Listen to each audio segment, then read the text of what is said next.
Georgetown, they've had turnover woes at times this season, and they begin with a miscue to start here today.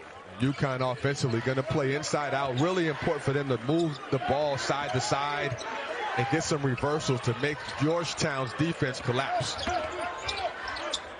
Here is the three-pointer from the hometown kid. Well, he's excellent with catch and shoot, and when he has enough time like he did there, he's almost automatic in a really good rhythm, and it came off a good ball movement.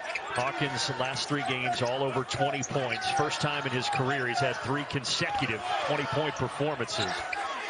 Now Wahab caught up in traffic, but they totally lost track of Jordan. He lost sight of Riley, and Riley has played more extensive minutes the last 6-7 games.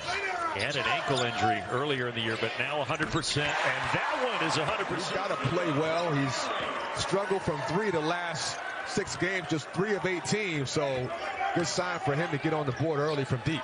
LSU transfer, was all SEC last year for the Tigers as a freshman before transferring here to D.C. Newton, nice drop off. Sanogo lays it in. Sanogo lays it in. That's when they're really tough to guard. With Sanogo setting the screen, he just rolls to the rim and gets an angle. And Newton with the vision, a big guard, sees the floor and makes the nice delivery. UConn team, 3 wins in their last 9 games, but again on Tuesday, solid road win at DePaul, put up 90 points in defeating the Blue Demons. Meanwhile, Wahab in the paint, tough finish. Season, everybody knows the struggles. Just 1-11 this year, winless last year in the conference. Newton the other way, off the steal, count the bucket. But it is on Murray, so Newton cannot get the free throw, and then a whistle by the 12th seed New Mexico State. A disappointing end to what was a good season for UConn.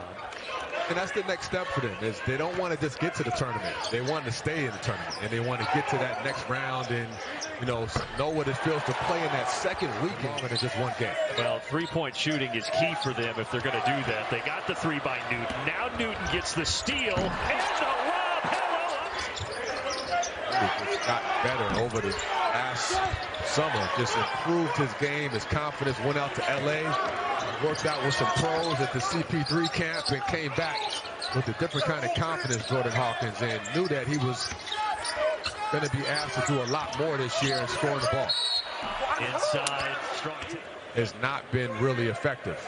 They're not very deep. 0 and number 1 scoring the basketball. Yeah, well, they're at the top of the scouting reports, and it certainly helps that they got Jay Heath back in the second game from having a broken hand. He's another double-figure scorer. Averaged 13 points, so now you have another weapon out there, but the bulk of the responsibility offensively is coming from Spears and Murray. Heath is out there now, by the way. He's number 5 in gray for the Hoyas.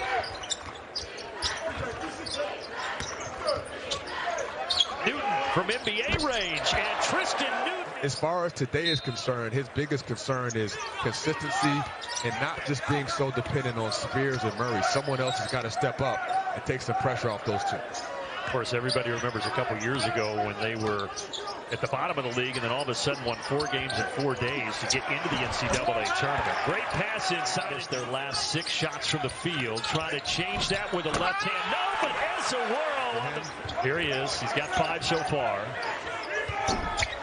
Sanogo on the follow and the foul. Right. He cannot complete the 3-point. 1 of 4 for Georgetown, and again, those are their scores.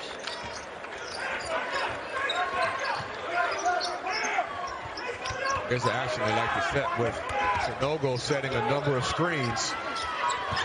He's gotten better as a passer and a facilitator. How about a 3-point shooter? The big fella showing the range. But that's not his game, but that was a rhythm 3 off of a number of exchanges. Good screen action, good ball movement, but his feet were set and he had the time to get the shot off. Inside on the other end, Sanogo, last 2 years he didn't hit a single 3, only attempted 1. He is 13 of 32 this year, trying to show the NBA scouts that he can step out and hit that shot. And that's one part he worked on, being more of a spacer, not just a guy that's in the paint. And the way the NBA game is played now, you have to be able to stretch the floor.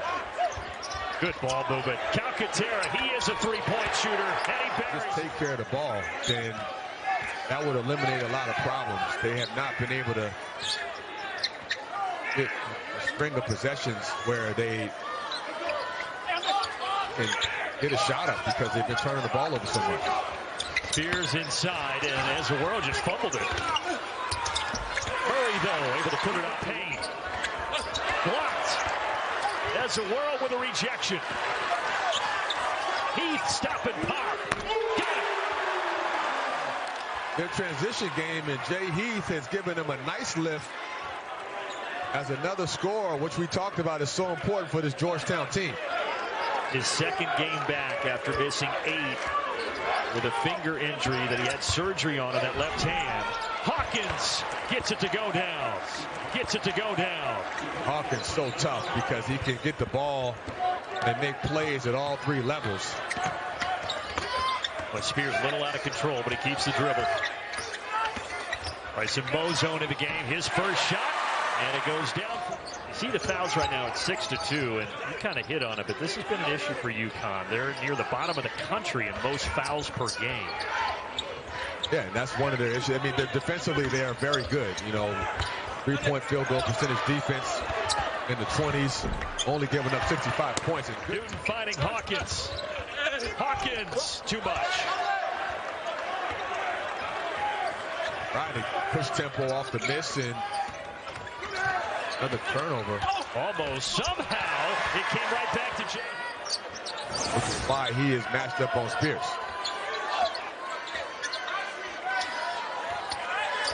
This time he gets switched off of Spears, and that leaves a Cook open, and the former Husky. Patrick Ewing taking the timeout. His team, their last lead at 7-5, but a chance to take that lead back here with a 3. And then the action for Murray. And Murray gets a great look, and we're tied at 31. Here is Hawkins. Short from deep. Offensive board, though, and Caravan sticks it back in. Hands and length with Jackson and Caravan especially. Yeah, and they bothered him in the first meeting on December 20th. He had 8 turnovers, a season high in that game against UConn. Caravan, yes, what a start to the second half for the freshman. And that's a good sign for 2 reasons. Caravan hits his second basket, but Andre Jackson with the assist, making the extra pass as a ball mover, that's when he really helps his team.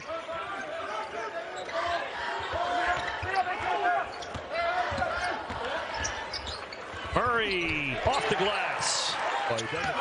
Caravan rejected. Wahab and a Cook met him at the apex. Double blocked. That's one category where Georgetown is near the top of the league, just like UConn, and blocked shots.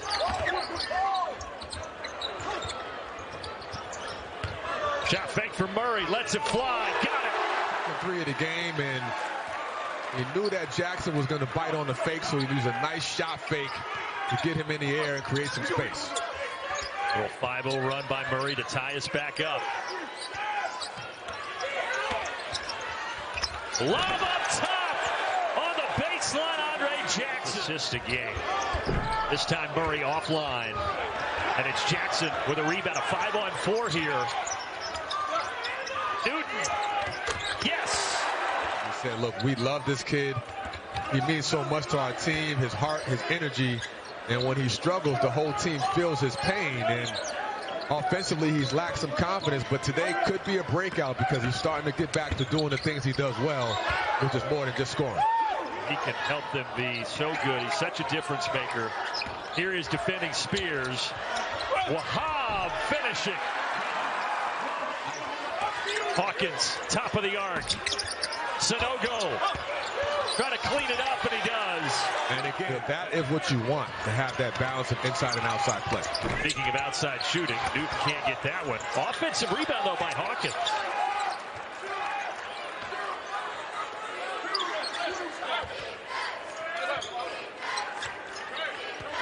Hawkins, he said, from D.C., he started out really hot, had a nice dunk, hit a 3, he's got 7 points, but he's been quiet since about the first 10 minutes. Here he is, making a little noise right there. You know, Spears thought he was going to use a ball screen and kind of put his head down. As soon as he did that, Hawkins read him and just let it fly, and that's why he is going to be playing in the next level at some point, Hawkins. Possibly a top 20 pick in next year's draft. He was a consensus top 50 recruit out of high school. Georgetown offered him as well. Nice mid-range jumper, Brandon. So in the turnover department, 9 for Georgetown, now 8 for UConn. Okay, I'm back. Yeah, you had. Yeah. See, that's a problem with the trail mix at halftime. Yeah, you know. Then you start checking a little bit. Okay. Continuing to watch the job Andre Jackson is doing on Primo Spears. It's just been impressive. That's an impressive shot. It's a very rare sight. Yeah, and like I said, I don't think that's going to be much longer. I think this under 12 timeout, and then Hawkins and Sanogo will be back in, and Murray continues to play through the paint. Very good off the bounce today, getting that first step in that angle. And his mid-range game has been the best part of his game so far. He has been a one-man wrecking crew. He's got 17, and Georgetown is back within a penny here.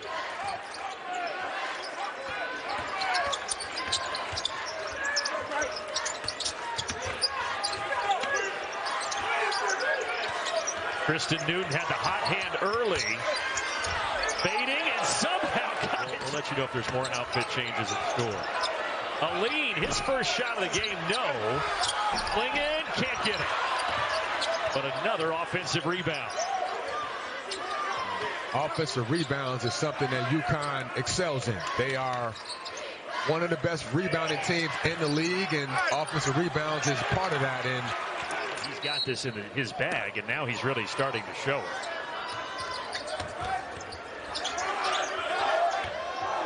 Andre Jackson continuing to hound Primo Spears. Spears is scoreless. He's only put up one shot, and he averages 17 points a game. And he's not even looking at the basket, which is credit to Jackson's length and his ability to be disruptive, taking away those passing angles. But other guys are stepping. He's the guy that is giving them a nice lift off the bench, and he can stretch the floor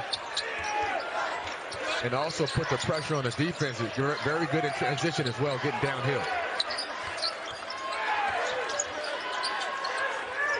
Jackson hits the three. Wide open look. Bryson Mozone. Jackson, strong rebound. Jackson's so good as a defender. Nice pass. And a passer. He finds Klingen. Klingen runs. So the Let's Go Huskies chant starts to rain down here at Capital One Arena. Yeah, little energy boost here.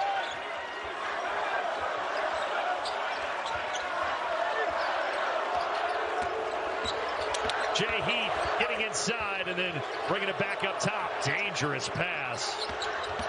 Spears. Wahab fading. Yes. Biggs, he's been really their best paint presence.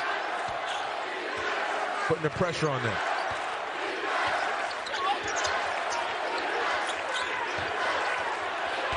Good pass, but Calcaterra almost lost it. But Aline hits the three. Murray.